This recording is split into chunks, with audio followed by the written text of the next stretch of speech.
Liberando su potencial. Hablando de potencial humano, ¿alguna vez se han preguntado a qué se debe la gran disparidad de resultados y desempeño entre una persona y otra? Una persona que percibe $250,000 anuales no es 10 veces más astuta ni mejor que una persona que percibe $25,000 anuales. ¿Por qué la diferencia de 10 veces sus ingresos? Y si tomamos a una persona que percibe $2,5 millones al año, ¿será esa persona 100 veces mejor, más astuta que la persona que gana $250,000? Imposible. En un estudio reciente de coeficiente intelectual probaron a 1,000 personas de una cierta población y llegaron a la conclusión de que la mejor persona entre los 1,000 solo era 2,5 veces más astuta que la persona de menor coeficiente intelectual. Solo 2,5 veces la disparidad, y tal vez eso sea con toda la población.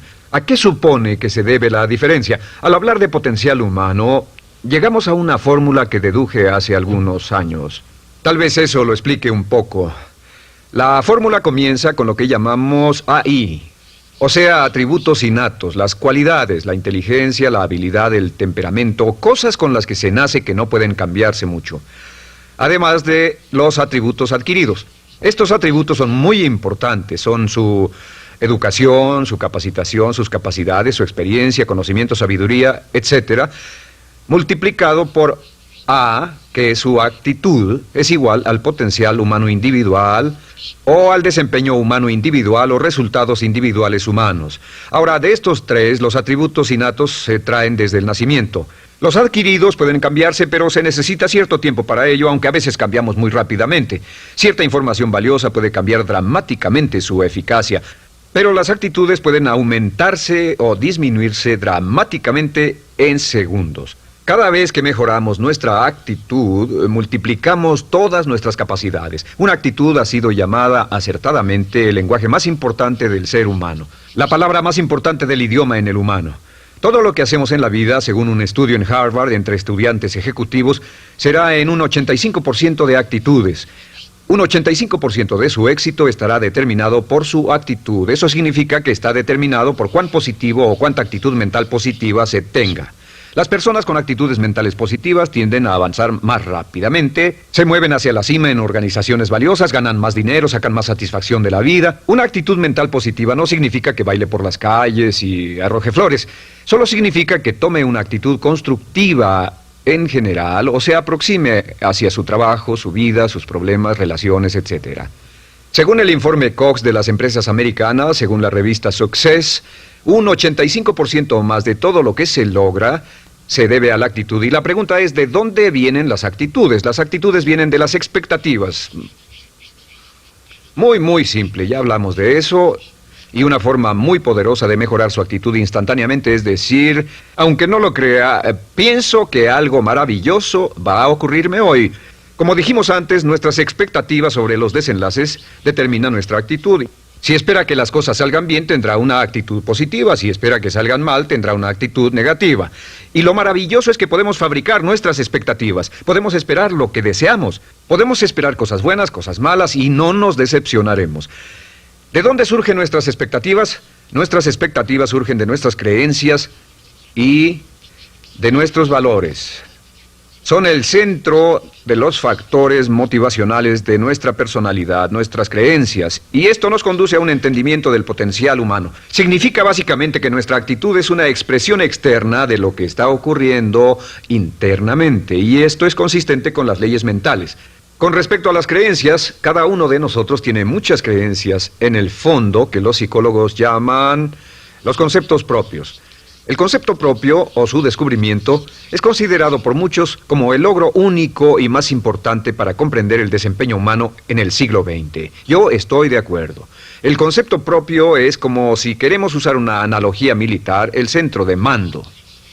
O si queremos usar una analogía técnica, es el programa central de su computadora básica.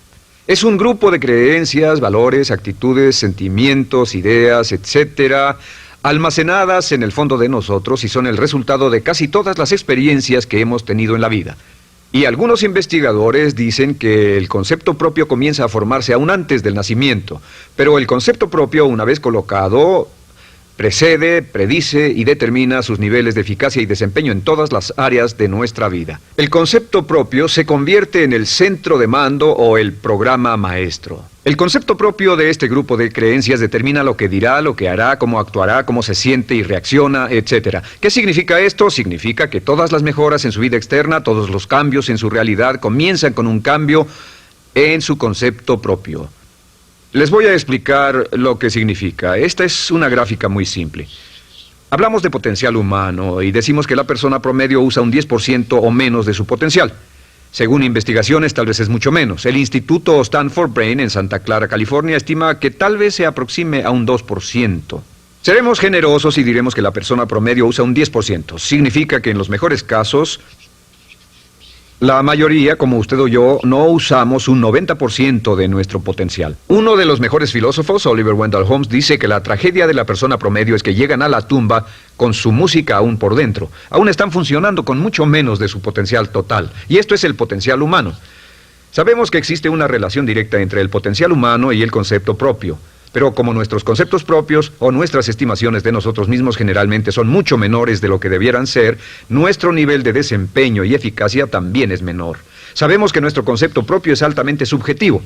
¿Qué significa esto? Significa que el concepto propio, lo que pensamos que es cierto sobre nosotros mismos, no está basado en la realidad, está basado en información que hemos tomado y aceptado como cierto, hasta el grado en que creemos lo que sea de nosotros mismos y se vuelve cierto para nosotros porque actuamos de una forma consistente con ello. Algunas personas que leen sus horóscopos y creen en horóscopos predicen su futuro. Hay algunas personas que toman la crítica y las opiniones de otros a quienes ni siquiera respetan y hacen suyas esas ideas, dando un resultado muy negativo. Lo que piense, lo que acepte como cierto, se vuelve cierto para usted. También sabemos que como adultos tenemos una variedad de conceptos propios. Tenemos un concepto propio de cómo vestirnos, cuánto pesamos, lo que comemos, lo bien que podemos hablar en público, qué tipo de padres somos, qué tipo de hijos somos con nuestros padres, qué tipo de esposo o esposa somos, qué tipo de amante, de conductor.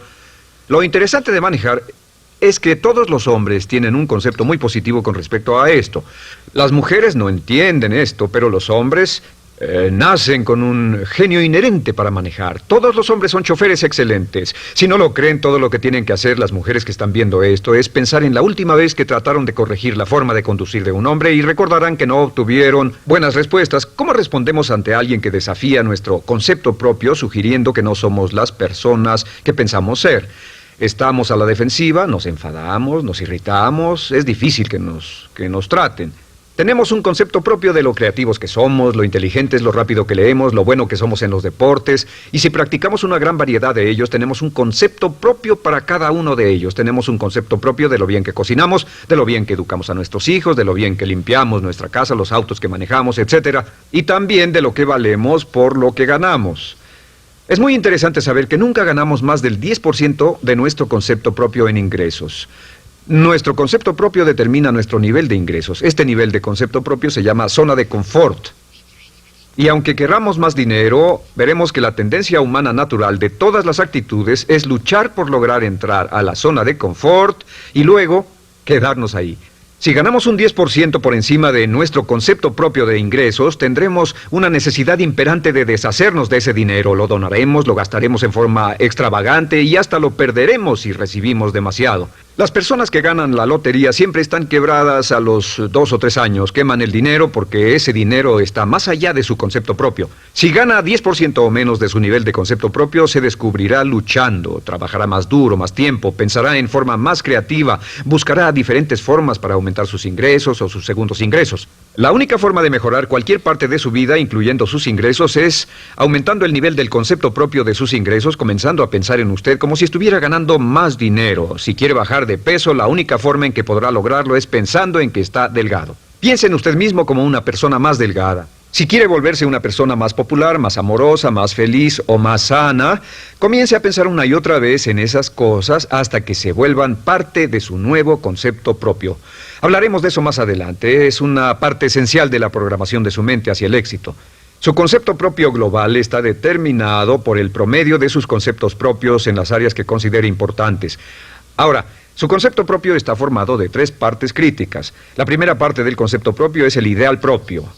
El ideal propio es la persona que más desearía ser, es su idea de lo que constituye un ganador, es su visión ideal de lo mejor que puede ser usted. Nada más, una de las cosas que sabemos de las personas con éxito es que las personas con éxito tienen ideales propios muy claros, ideales claros de quién quieren ser en el futuro. Las que no tienen éxito tienen ideales muy vagos. El número 2 es la autoimagen. La autoimagen es como un retrato de cómo se ve a sí mismo y lo que piensa de sí mismo. La autoimagen es el espejo interno, es como se percibe a sí mismo ahora en su desempeño actual, en forma cotidiana. La tercera parte es su autoestima. Su autoestima es cómo se siente consigo mismo. Cómo se siente consigo mismo es la fuerza motriz, el motor, la fuerza poderosa dentro de su subconsciente. Es la fuerza de energía dentro de su concepto propio y determina casi todo lo que le pasa. La mejor definición de autoestima es cuánto se agrada a sí mismo. Cuánto se agrada a sí mismo como esposo, cuánto se agrada a sí mismo como empleado, cuánto se agrada a sí mismo como jefe, como inversionista, como orador profesional, como atleta, etcétera. Según se agrade a sí mismo, su nivel de autoestima, su sentimiento emocional global respecto a cualquier área de su vida, determina su desempeño y su eficacia en dicha área. Lo sorprendente es que se convierte en lo que piensa, su concepto propio es maleable, su autoestima puede formarse repitiendo una y otra vez, me agrada mi persona, me agrada mi persona, me agrada mi persona. Me agrada mi persona, me agrada mi persona, me agrada mi persona. Entre más se repita, me agrada mi persona, me agrada mi persona, entre más lo repita una y otra vez, más crecerá su autoestima y entre más crezca su autoestima, más crecerá su concepto propio global. Cuando crezca su concepto propio global, su desempeño será mejor en todo lo demás que emprenda. Cada vez que diga, me agrada mi persona, me agrada mi persona, me agrada mi persona, me agrada mi persona, me agrada, será como bombearse psicológicamente. Todo lo que pase que haga que su autoestima suba, hará que se comporte mejor. Todo lo que haga que su autoestima baje hará que se comporte peor, que cometa errores, que sea infeliz, etc. Un punto crítico de agradarse a sí mismo, sobre autoestima y agradarse a sí mismo, es que, número 1, nunca puede querer a nadie más de lo que se quiere a sí mismo. Que su nivel de autoestima es determinante de la calidad de relaciones que tenga con los demás. Y número 2, es que nunca puede esperar que nadie más lo quiera o respete más de lo que se respeta a sí mismo. Cuanto se agrade o se respete a sí mismo, determina sus actitudes hacia usted. Todas las escuelas de psicología actualmente están de acuerdo en el hecho de que depende de lo que usted realmente se quiera y se respete a sí mismo como un ser humano valioso e importante, tiene efecto sobre todo lo que le pase. Cuánto se agrade a sí mismo, y lo que puede hacer es mejorar su autoestima diciendo me agrada mi persona, me agrada mi persona, me agrada mi persona, me agrada mi persona. Y esto nos lleva a la pregunta, ¿de dónde viene el concepto de autoestima? Y descubrimos que el concepto propio es maleable, puesto que no nace con este concepto propio, no nace con ninguna idea sobre sí mismo, no nace con autoimagen ni autoestima. Nace, en cierto modo, como potencial propio. Es la mejor forma de plantearlo. La persona promedio llega al mundo como potencial puro. Y no tiene el concepto propio de que todo lo que es ahora, todo sentimiento que tiene, toda actitud o valor, tuvo que aprenderlo en el transcurso de su vida. También sabemos que el niño llega al mundo con una necesidad imperante de amor y contacto. Y como una gran cantidad de investigaciones lo indican, necesitamos mucho amor y contacto durante toda nuestra vida, pero en especial durante nuestros años de formación, porque de niños aprendemos quiénes somos, cuánto valemos, si somos importantes, inteligentes, amorosos, chistosos. Todo esto lo aprendemos por la forma en que nuestros padres nos tratan. Si nuestros padres, nuestros parientes, tíos o tías, en especial nuestros padres, nos tratan como si fuéramos realmente importantes, crecemos pensando que somos realmente importantes, pero si nuestros padres no lo hacen, pasa algo más. Sabemos que los primeros años de vida son los más importantes para el desarrollo del concepto propio, que un niño comienza a partir de cero. El niño nace sin saber quién es él o ella. Son sumamente valiosos el primero, segundo, tercero, cuarto y quinto años de vida.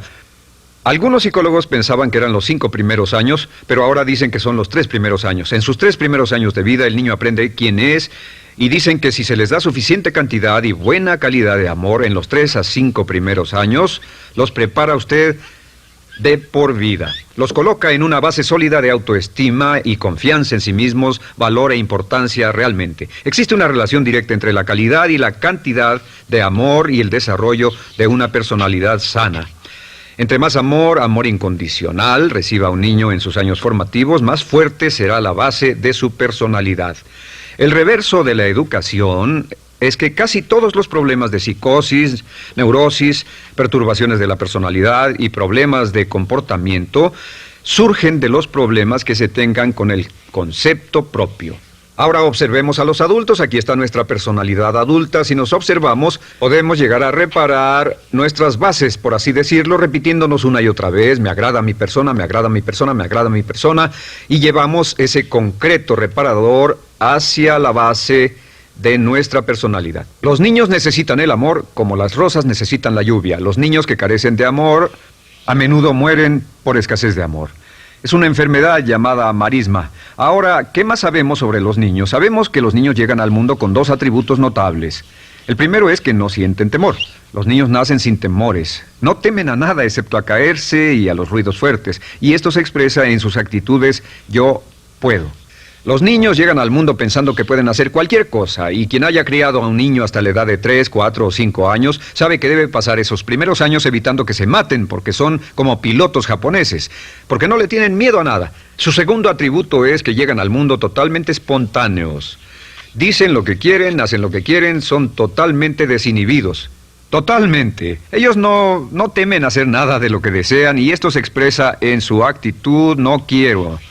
No tengo que hacerlo. Si ha tratado de controlar a un niño, lo habrá visto. Lo primero que dicen cuando comienza a darle órdenes, lo primero que aprenden es: no tengo que hacerlo. Claro, a veces cambiamos sus mentes de una u otra forma, pero estos son los dos atributos con los que los niños llegan al mundo. Llegan al mundo sin temores y desinhibidos. ¿Qué significa esto? Significa que nuestro derecho innato natural es no ser temerosos y ser desinhibidos. Y solo cuando podemos crear la misma situación en nuestra vida adulta, cuando no tememos y somos desinhibidos, nos sentimos a gusto con nosotros mismos. Las mejores organizaciones, las mejores compañías son las que crean un ambiente donde nos sentimos sin temores y sin reservas para ser nosotros mismos y para hacer lo mejor de nosotros. Al crecer descubrimos que los niños aprenden de dos maneras. La primera es por imitación. Imitan a uno o a ambos padres, en especial al padre dominante. Algunas veces el padre dominante cambiará cuando crezca el niño, y a veces los niños imitan al padre, a veces a la madre, pero aprenden por imitación. Muchas características y hábitos que tenemos como adultos los aprendimos de nuestros padres. ¿Alguna vez ha tenido la oportunidad, ha tenido la ocasión de gritarle o reñirle a uno de sus hijos? Verá que le dice las mismas cosas que le dijo su padre a usted cuando era niño. Así que imitamos. A veces imitamos su caminar, a veces su forma de hablar, a veces imitamos sus valores, sus creencias, etc. Aunque esos valores y esas creencias no tengan ningún valor. ¿Por qué? Porque nuestros padres eran así cuando nosotros éramos niños. La segunda forma en que aprendemos es pasando de la incomodidad, lo que no se siente bien, hacia la comodidad. Freud llamó a esto el principio del placer. O sea que nos movemos hacia aquello que nos hace sentir cómodos, lo que nos da placer, lo que nos hace sentir bien con nosotros. Nos movemos de la incomodidad hacia la comodidad. Así es como aprendemos a no mojar el pañal, por ejemplo. Sabemos que no es agradable caminar con popó o pipí en nuestros pañales. Vemos lo que hacen nuestros padres, vemos lo que nuestros parientes hacen y decimos: estas personas no hacen lo que yo. Así aprendemos a caminar y lo demás. Así que de la incomodidad hacia la comodidad. Durante toda nuestra vida, por cierto, así es como aprendemos. Imitamos leyendo lo que otras personas hacen, estudiando libros y en el trabajo, imitamos cuando vamos a la escuela, y hacemos lo que nos da resultados positivos, lo que nos da refuerzos positivos, y hacemos cada vez menos las cosas que nos causan incomodidad o dolor. Ahora, muy temprano en la vida, como equivocación o como resultado de una equivocación que los padres cometen en la crianza, los niños comienzan a aprender hábitos y patrones negativos. Los patrones y hábitos negativos tienen sus raíces principalmente en la crítica destructiva. La crítica destructiva comienza muy temprano en la vida, a veces en los primeros meses. Y la crítica destructiva la usan los padres para dirigir y controlar a sus hijos. Desafortunadamente, tiene un efecto muy peligroso y dañino sobre nosotros, ya que la crítica destructiva tiende a minar la integridad de la personalidad del niño. Muchos de nosotros, incluyéndome a mí y a muchos de ustedes, nos hemos visto minados y heridos por la crítica destructiva más que todas las guerras en la historia. Ahora, como resultado de la crítica destructiva, comenzamos a desarrollar hábitos y patrones negativos. Los patrones de hábitos negativos son respuestas condicionadas hacia los estímulos. Los patrones de hábitos negativos se desarrollan en los inicios de la vida. Se desarrollan como resultado de una repetición del temor y el dolor una y otra vez. Se desarrollan como resultado de la crítica destructiva, el castigo físico, etc. En los inicios de la vida comenzamos a desarrollar dos manifestaciones que nos persiguen durante toda nuestra vida y más que ninguna otra cosa inhiben nuestro potencial. La primera es la llamada patrón de hábito negativo inhibido. El patrón de hábito negativo inhibido se aprende cuando al niño le dicen una y otra vez no. Aléjate de ahí, no toques eso, y se le castiga. Cuando el niño intenta algo nuevo, o se involucra con algo, o huele algo, o derrama algo, o rompe algo accidentalmente, el padre estalla y se enfada mucho. Como ven, el niño está impulsado por la curiosidad insaciable de explorar su mundo. Y lo que pasa es que cuando lo explora o se interesa y echa a perder algo, si el padre reacciona golpeando al niño, el niño comienza a pensar cada vez que intento algo nuevo, cada vez que intento algo diferente, cada vez que voy más allá de mis límites, cada vez que me salgo de mi zona de comodidad, cada vez que no juego sanamente, me golpean, me castigan, me lastiman, me envían a mi alcoba y me siento mal. Y muy pronto el niño desarrolla el sentimiento de no puedo, no puedo. No puedo. Cada vez que trato algo diferente, me castigan. No puedo, no puedo, no puedo. Es como la respuesta de Pavlov. Pavlov sonaba la campana y le daba de comer a un perro, y el perro salivaba, y Pavlov alimentaba al perro. Mientras sonaba la campana, el perro salivaba y siguió haciendo eso, y después Pavlov solo sonaba la campana y el perro salivaba. Lo que pasa en la vida adulta es que esto crea lo que llamamos temor al fracaso. El temor al fracaso es una respuesta condicionada a un proceso de crítica destructiva que ocurre en los primeros 5 o 6 años de la vida. El temor al fracaso automáticamente nos activa, nos sentimos ansiosos, tensos, intranquilos, sentimos presiones y estrés en nuestro plexo solar, sentimos ganas de retirarnos del evento, y el temor al fracaso es la razón principal por los fracasos en la vida adulta. Es la razón principal por la que evitamos cumplir plenamente nuestro potencial. De hecho, todos los patrones de hábitos negativos se experimentan en el cuerpo físico. Puedes saber cuál es un patrón de hábito negativo porque se siente en el cuerpo físico, precisamente. El patrón de hábito negativo inhibido, el temor al fracaso, el no puedo, ocurre primero que todo en el plexo solar.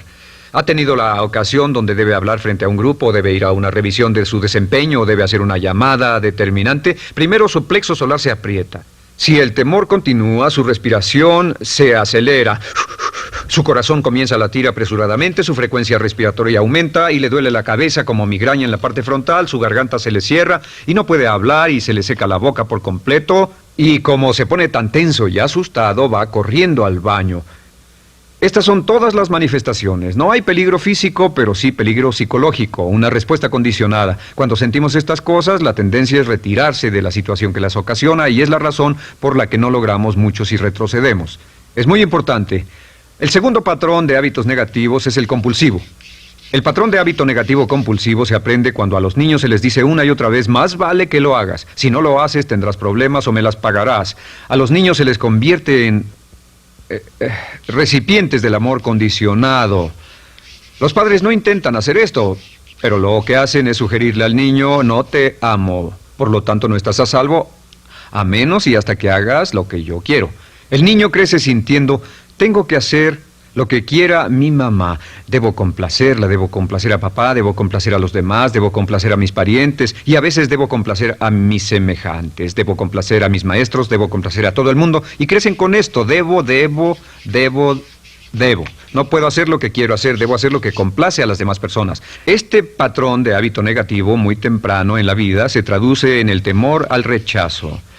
El temor al rechazo lo experimentan los hombres como adultos como un comportamiento tipo A. Hablaremos del comportamiento tipo A posteriormente. El comportamiento tipo A es una necesidad compulsiva o excesivamente compulsiva de complacer de algún modo a alguien sin normas de comportamiento, prácticamente sin pensarlo. El temor al rechazo nos impulsa, nos hace muy sensibles a las necesidades de los demás. Hacemos cosas que otras personas quieren, no hacemos lo que nosotros queremos. Siempre estamos tratando de complacer a los demás. Tenemos preocupaciones o nos importan las opiniones, sentimientos y actitudes de otros hasta el punto donde ocultamos nuestras necesidades. El temor al rechazo se siente en la columna del cuerpo.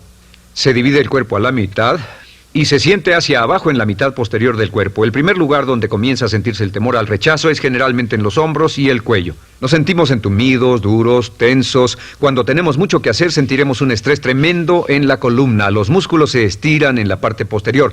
A veces se manifestará como flebitis y venas varicosas y a menudo nos darán dolores de cabeza en la parte posterior de esta porque las arterias carótidas que llevan la sangre hasta la cabeza, los músculos a su alrededor se contraen y la cantidad de sangre que fluye hacia la cabeza fluye más lentamente y se siente un terrible dolor de cabeza en la parte posterior.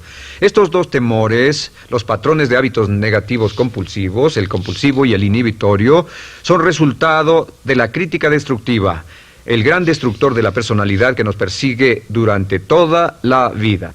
Y lo maravilloso de todo esto es que como son patrones de hábitos aprendidos, podemos olvidarlos. Podemos acabar con el temor al fracaso que nos detiene.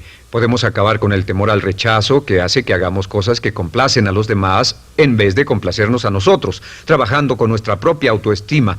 Porque existe una relación inversa entre la autoestima y el patrón de hábitos negativos.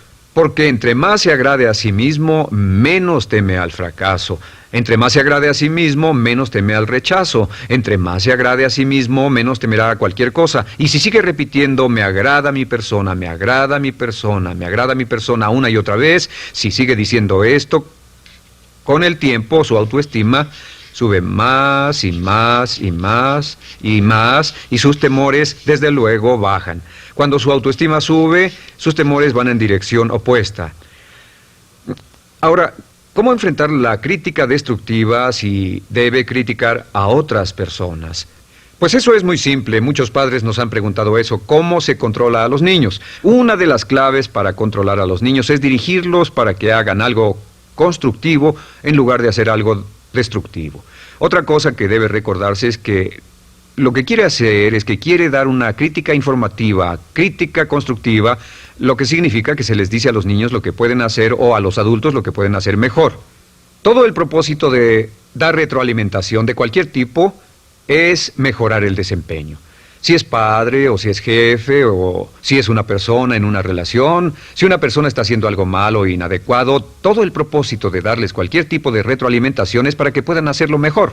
Sin embargo, existe una relación directa entre la autoestima y la crítica destructiva. Cada vez que se critica a una persona, su autoestima baja. Y cada vez que su autoestima baja, su habilidad para desempeñarse baja. Si critica a una persona en forma destructiva demasiado tiempo, llegará a un punto donde no intentarán nada. Se convierte en lo que llamamos hipersensible. Un adulto hipersensible es aquel que no puede aceptar críticas de nadie. Un adulto hipersensible es una persona que está muy tensa, ansiosa, si siquiera sugiere que no está haciendo lo correcto. Si trata con un adulto hipersensible, la clave es sentarlo y recordar 4 cosas. Número 1, comenzar con alabanzas. Número 2, proteja la autoestima de la persona a toda costa. Número 3, discuta el desempeño y no a la persona. Hable del comportamiento más que de la persona. Y número 4 es enfocarse hacia el futuro en vez de en el pasado. Enfóquese hacia lo que va a hacerse en forma diferente en el futuro en vez de lo que pasó en el pasado. ¿Por qué? Una razón muy simple, porque una persona no puede controlar el pasado. Al no poder controlar el pasado, cualquier crítica de lo que han hecho en el pasado les da un estrés tremendo y frustración. Así que, en resumen, la clave del éxito en la vida es una actitud mental positiva. Una actitud mental positiva se basa en expectativas de éxito, de una serie de expectativas positivas. Esa serie de expectativas positivas se basa en sus creencias y en su concepto de sí mismo. El centro de su concepto propio que determina su eficacia en la vida es su autoestima, y su autoestima se mide por cuanto se valore a sí mismo. Las dos cosas que nos frenan más que nada son el temor al fracaso y el temor al rechazo. Y uno de nuestros secretos centrales de éxito es este: Conviértase en un organismo generador de autoestima perpetua. Haga continuamente cosas para usted mismo, hacia sí mismo en su vida, que hagan que se agrade a sí mismo, que se ame, que se acepte, que se respete, que hagan que se sienta fantástico con usted mismo. Si es un jefe o un padre, no olvide que la clave para el máximo desempeño en su hogar y en su trabajo es hacer que las personas se sientan maravillosamente consigo mismas. Entre mejor se sienta consigo mismo y más se agrade, más probable será que logre que las personas a su alrededor lo quieran, lo acepten, lo respeten, se respeten.